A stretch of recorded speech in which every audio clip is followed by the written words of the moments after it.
Assalamualaikum qadrli sağollaşlar. Farabi 4 dershanasına hoş geldinler. Bugün hazırlık zaman Uyghur dil dersimizden 26. dersimiz. 26. dersimiz söz türkümü hakkında. Biz bu dersimizde söz türkümü degendime, nima üçün sözlerini söz türkümü gayrıyız ve sözlerinin morfologik şekilleri qatarlıq mazmunlarını görüp çıkımız. Dersimiz başlaştan burun ötken saatlik dersimizin ahır sorab ötken tövenki sualımızga kısaca cevap berip öteyli. Cüp sözlerinin alayligi nime? Bunun cevabı cüp sözlerinin alayligi. Birincisi söz tertibi turaqlıq boludu. Ularının terkibilik sözlerinin tertibini almaştırışqı olmaydı. İkinci, yasılışcan xususiyetkiga. Uyghur tildeki turğun sözlerini qabidaş terkibler bilen cüpleş arqılıq cüp sözlerini yasıqıl boludu. Üçüncü, cüp sözler maslashchanlik ega. Ular o'zaro qoida shaklda va moslashgan holda jüplanib, tovush jihatda ritmdorlik va ohangdorlikka ega bo'ladi. Endi dersimizga kelsak, biz bu soatda söz türkümü haqida mazmunlarni ko'rib chiqamiz degan to'q. Undaqda söz türkümü degan nima? Söz türkümü sözlerning grammatikalik jihatdagi turini, ya'ni sözlerning grammatikalik alayliklariga asosan ayrilgan turlarini ko'rsatadi. Masalan, biz doim tilga oladigan ism, sifat, son, fe'l qatorliqlar sözlerning grammatikalik turlari bo'lib, ularning har biri birdan söz türkümü hisoblanadi. Sözlerni har xil o'lcham bilan har xil turlarga bo'lish mumkin. Masalan, so'zlarni o'z ichiga olgan morfemlarning soniga asosan tüp so'z va yasalma so'z degandek ikki cho'ng turga bo'lish mumkin. Bu so'zlarning qurilma jihatdagi turi hisoblanadi. So'zlar bildirgan ma'no turiga asosan bir ma'nilik so'zlar va ko'p ma'nilik so'zlar degan turlarga bo'linadi. Bu so'zlarning semantikalik turi hisoblanadi. Sözler öz ichiga olgan bo'g'im sonining o'xshamasligiga asosan bir bo'g'imliq so'zlar, ikki bo'g'imliq so'zlar va ko'p bo'g'imliq so'zlar degandek turlarga bo'linadi. Bu so'zlarning fonetikalik alayligiga asosan ayrilgan turi hisoblanadi. Sözlerinin kullanılış dairesi ve chastotasiga asosan asos so'zlik va odatli so'zlik degan turlarga bo'linadi. Bu bo'lsa so'zlarning leksikalik turi hisoblanadi. Bizning bu darsda so'zlamoqchi bo'lgan mazmunimiz, ya'ni so'z turkumi, so'zlarning grammatikalik turini ko'rsatadi. Undaqda nima uchun so'zlarni so'z turkumiga ayiramiz? Şeylarni turga ayirishda ma'lum bir maqsad bo'lganidek, so'zlarni grammatikalik nuqtadan turga ayirishning bir maqsadi bo'ladi. Ya'ni so'zlarning ishlatilishini to'g'ri egillash, so'zlarning jumladagi o'rni, roli va sintakslik qurilmasini to'g'ri tasvirlash uchun so'zlarni turkumlarga ayiramiz. Hozirgi zaman Uyg'ur tili darsimizning 5 so'zlab o'tganimizdek, bir tilda necha 10 ming, hatto necha 100 ming so'z bo'ladi. Bunchalar ko'p so'zning ishlatilishini birdan aniqlab chiqish va tasvirlash intayin qiyin. Ammo so'zlarning ishlatilishida bir o'rtaqlik bo'ladi. İşletilishi o'xshash yoki o'xshab ketadigan so'zlarni bir turga yig'inchoqlashga bo'ladi. Bu orqali necha yuz minglagan so'zni bir qancha turga yig'inchoqlab chiqishga bo'ladi. Tilimizdagi har bir so'z turkumi o'ziga xos bo'lgan morfologiyalik va sintakslik alayligiga, bu yerdagi so'z turkumlarining morfologiyalik alayligi deganimizda shu so'z turkumiga kiradigan so'zlarning o'rtaq grammatikalik kategoriyalari, so'z yasash sistemasi qatorliqlar ko'zda tutiladi.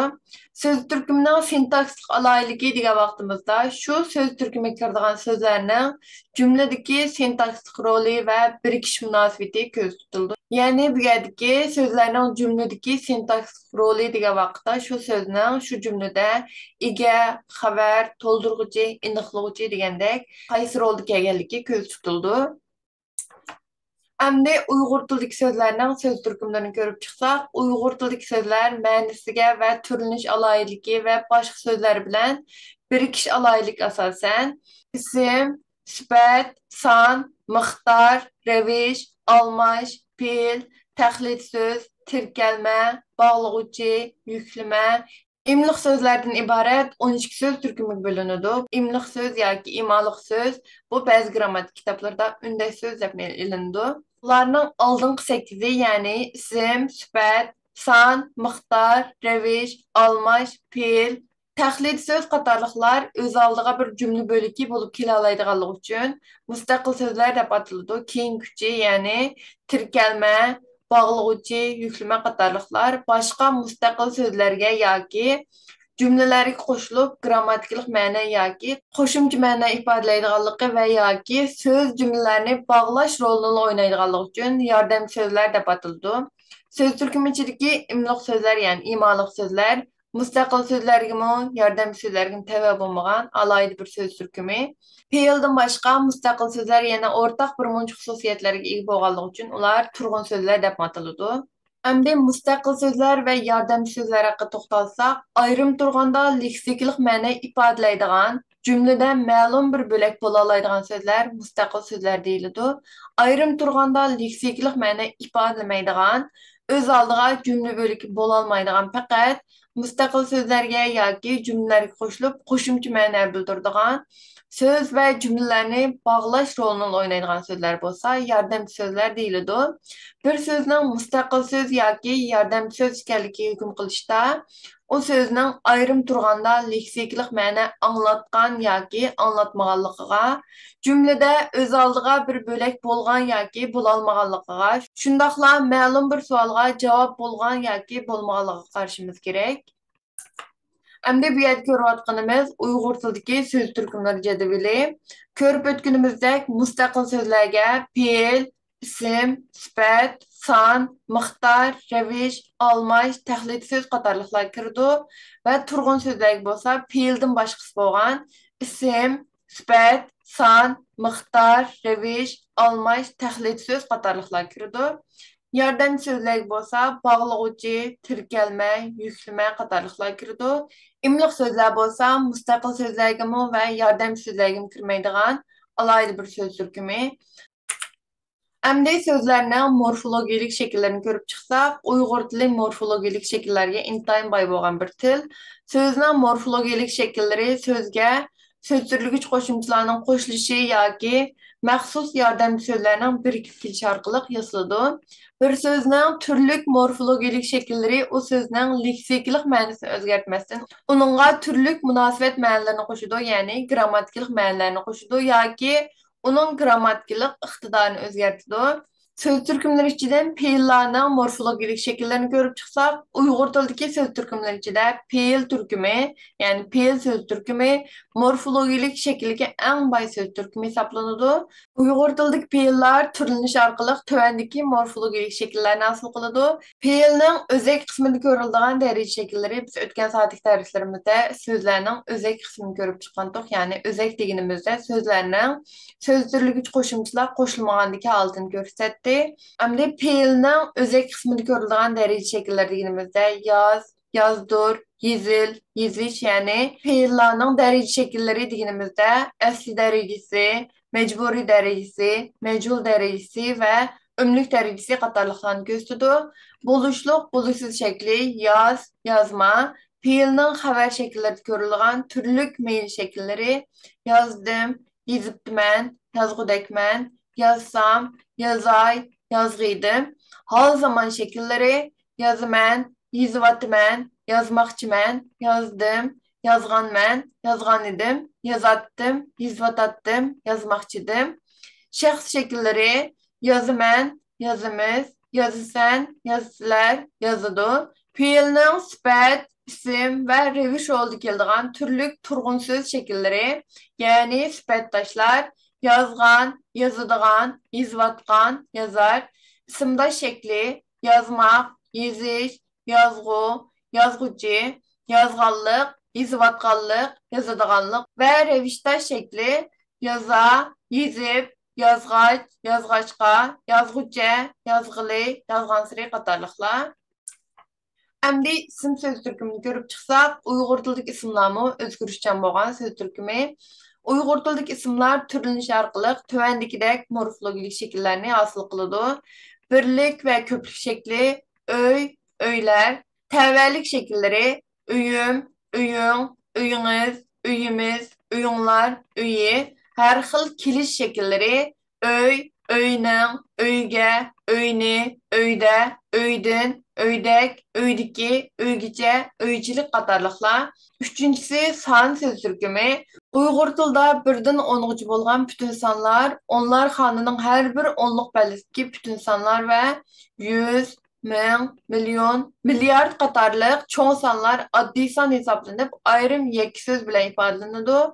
Bundan başqa bütün sanlar murakkab san hesablanıb çoğ xanlıq sanlarga kichik xanlıq sanlarının qo'shilishidan masalan 11, 85, 105 yoki kichik xanlıq sanlarının çoğ xanlıq sanlarının hasilab kelishidan masalan 205 ming, 13 ming, 17 million qatarlıqlar hosil bo'ladi. Uyg'ur tilida yuzlar xonasi va uningdan yuqori xonadagi oddiy sonlarla hasillanadi. Masalan, 200, 5000, 400 ming, 13 million qatorliqlar.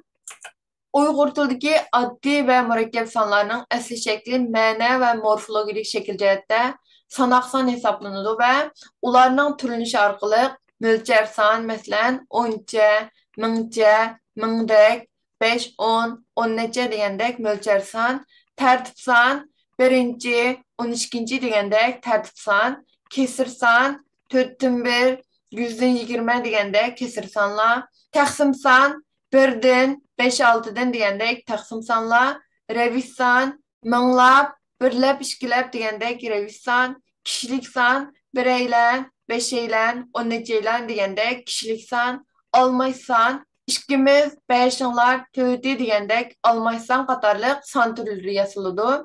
Sifatlarga kelsak, to'rtinchi Uyg'ur tilidagi ma'nosini kuchaytirishga yoki ojizlashtirishga bo'lgan sifatlar, darajalik sifatlar turlanish orqali asl daraja, masalan, oddiy, qisqa, kamaytim daraja, masalan, oddiyroq, qisqaroq, oshirim daraja, masalan, oddiy, qisqa, erkilatma daraja, oddiygina, qisqagina degandek shakllarni hosil qiladi.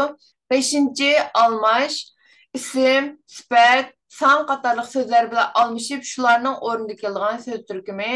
Uyg'ur tilidagi almashlar qaysi so'z turkumidagi so'z bilan almashib kelgan bo'lsa, asos jihatdan shu so'z turkumi bilan o'xshash turlanib, shu so'z turkumining morfologik shakllariga o'xshash bo'lgan morfologik shakllarni hosil qiladi.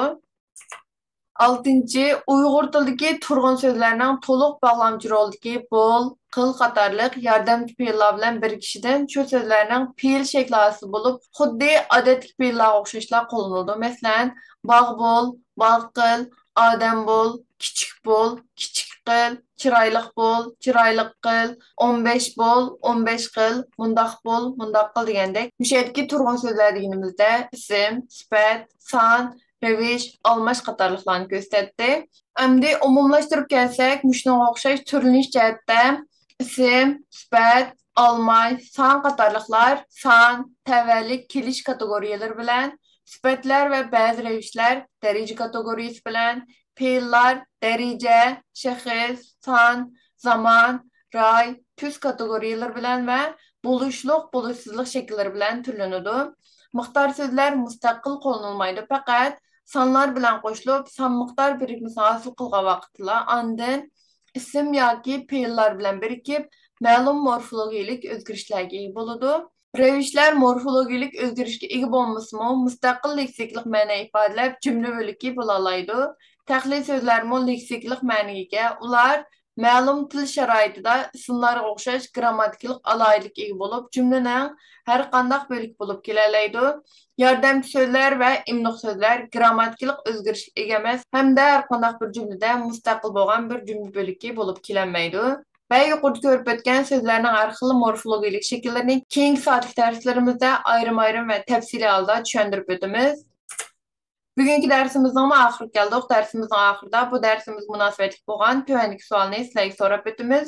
Uyg'ur tilidagi so'zlar ma'nosiga ham turlanish alohidligi va boshqa so'zlar bilan birikish alohidligi asosan qancha so'z turkumiga ayriladi? Bu savolning javobini YouTube videomizning astidagi inkas qismiga yoki Instagram hisobimizning DM qismiga uchra yozib avazsanlar bo'ladi. Undaqda keyingi soatlik darsimizda ko'rishaylik. Ko'rishguncha omon bo'linglar. Xayr xo'sh.